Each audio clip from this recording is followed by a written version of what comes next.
In our last lesson, we talked about Alabama reaching statehood. This was a time of great change.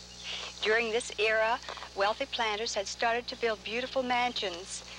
This was during what we call the classical revival.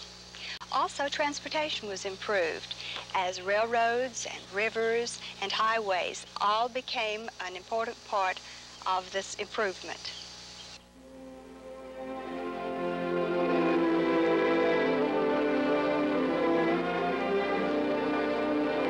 Alabama was becoming very important as one of the United States, and primarily through the contribution of the citizens of our state.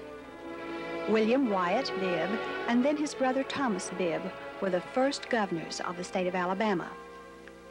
Then another Alabamian, William Rufus King, became vice president of the United States. A native of North Carolina, King moved to Alabama in 1819. He served Alabama in several capacities, and then in 1852 was elected vice president. Another important citizen was John Gale. He served in the Alabama legislature and was a member of the state Supreme Court. In 1831, John Gale was elected governor of Alabama. His daughter, Amelia, married General Josiah Gorgas of Tuscaloosa. Gorgas later became president of the University of Alabama. If you visit the Gorgas House on the University of Alabama campus, you can see much of the original furniture and household belongings.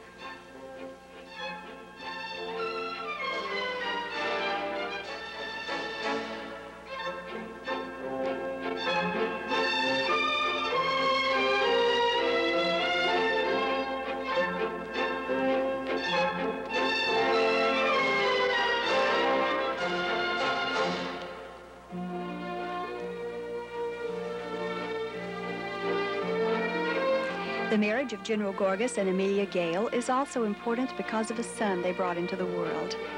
He would later become famous as the doctor who found a treatment for yellow fever. His name was Dr. William Crawford Gorgas. But during the earlier era, other citizens of Alabama exhibited other types of genius. One of them lived in Demopolis. Nathan B. Whitfield was the man who built Gaineswood, fashioning it from the original cabin built by George S. Gaines. Gaines had been an Indian agent, and he was well respected by both whites and Indians. Pushmataha, the Choctaw Indian chief, was a frequent visitor of Mr. Gaines.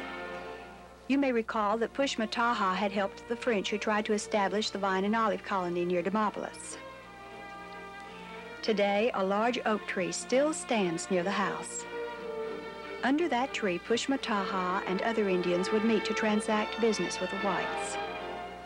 For that reason, it's called the Pushmataha Oak. After Mr. Whitfield bought Gaineswood, he began a reconstruction project with the skill of a true artist. Well, this is understandable, since Mr. Whitfield was an artist.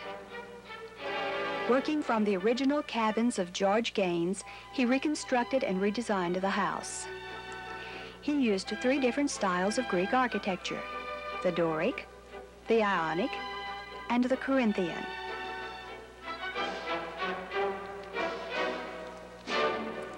As we mentioned, Whitfield was a painter as well as an architect. This painting is of his daughter. Truly a versatile man, Whitfield was also a musician. He even invented his own orchestra. He called it a flutina. A servant would turn a handle that would rotate a cylinder made very much like the inside of a music box. A drum would beat out a rhythm. A bell would occasionally ring, and organ pipes would play. People once danced in the mirrored room to the sound of this strange instrument. Unfortunately, today it's difficult to even get the instrument to make a sound. Mr. Whitfield also played the piano. Many enjoyable hours were spent around the square piano at Gaineswood.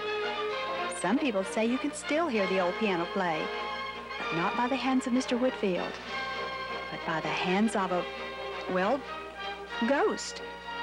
She, or it, is supposed to have been a young woman named Evelyn who died at Gaineswood. Her body is supposed to have lain in the cellar for a time until it could be shipped home to Virginia. But in the meantime, her spirit continued to do the things her body once did.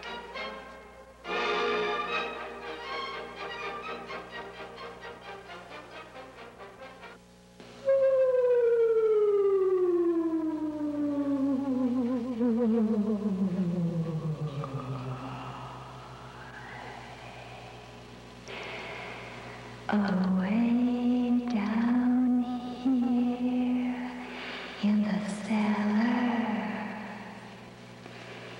it's so good and damp. Yeah,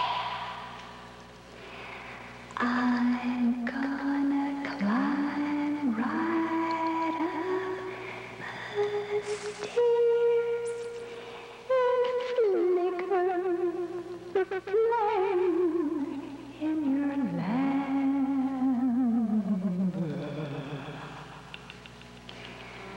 I'm gonna play the piano just like I used to do. Yeah. I'm gonna sneak up very quiet and scare the pudding out of you.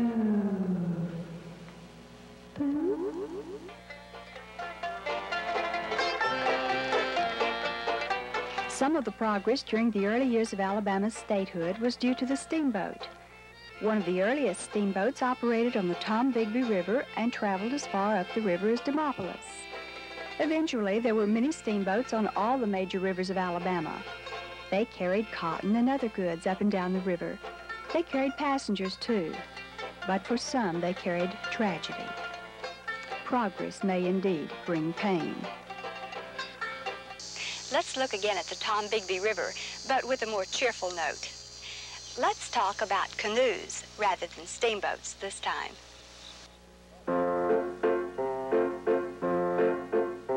On the Tombigbee River, so bright I was born, in a hut made of husks of the tall yellow corn. And there I first met with my Jula so true, and I rode her about in my gum tree canoe, singing row away row, the water's so blue, like a feather we'll float in my gum tree canoe.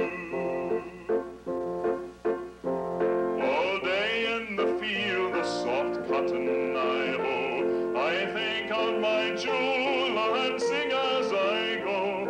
Oh, I catch her a bird with the wing of true blue, and at night sail around in my gum tree canoe. With my hands on my banjo and my toe on the oar, I sing to the sound of the river's soft roar, while the stars they look down on my Jula so true, and dance in her eyes in my gum tree canoe. One night the stream bore us so far away that we couldn't come back, so we thought we'd just stay. Oh, we spied a tall ship with a flag of true blue, and it took us in tow with my gum tree canoe, singing row away row, where the water's so blue, like a feather we'll float in